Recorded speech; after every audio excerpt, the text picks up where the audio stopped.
തൃശൂർ ആസ്ഥാനമായി hope counselling centre എന്ന സ്ഥാപനം പ്രവർത്തനം ആരംഭിച്ചു.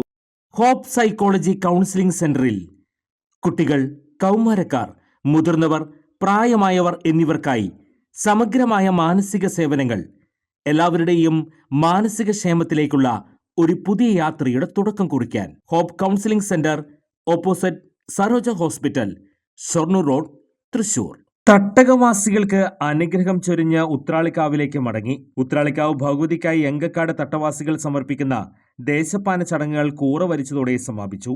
ഭഗവതിയെ ആവാഹിച്ച് തട്ടകത്ത് കൊണ്ടുപോയി വന്ന് പാന സമർപ്പിക്കുന്നതായാണ് സങ്കല്പം. രാത്രി വെളുത്തുരുത്തി ദിനേശനും സംഘവും അവതരിപ്പിച്ച തായമ്പക, ലളിത സഹസ്രനാമം, ഗായത്രി സഹസ്രനാമം, പാൽക്കുടം, പൂജ എഴുന്നള്ളിപ്പ്, നടക്കൽ പൂജ, തളിപ്പൂജ, തിരിയൊഴിച്ചൽ, കളം മായ്ക്കൽ, കോമരങ്ങളുടെ കൽപ്പന, ഗുരുതി സമർപ്പണം എന്നിവ നടന്നു. AC കൃഷ്ണൻകുട്ടി, B ശ്രീധരൻ, കുമ്പളങ്ങാട് തങ്കപ്പൻ നായർ, ഭാസ്കരൻ മഠത്തിലാത്ത് എന്നിവർ പാനയോഗക്കാരായി. ഉത്രാളിക്കാവ് പൂരം എങ്കക്കാട് ദേശം president TP Gireesan, secretary PR Suresh, തട്ടകവാസികൾ എന്നിവർ പാനയ്ക്ക് നേതൃത്വം നൽകി. കടമ്പാട്ട് നാരായണൻ നായർ അടുത്ത വർഷം പാന നടത്തും. കൂടുതൽ വാർത്തകൾക്ക് ഞങ്ങളുടെ ചാനൽ സബ്സ്ക്രൈബ് ചെയ്യുക. Facebook ഫോളോ അപ്പ് ചെയ്യുക.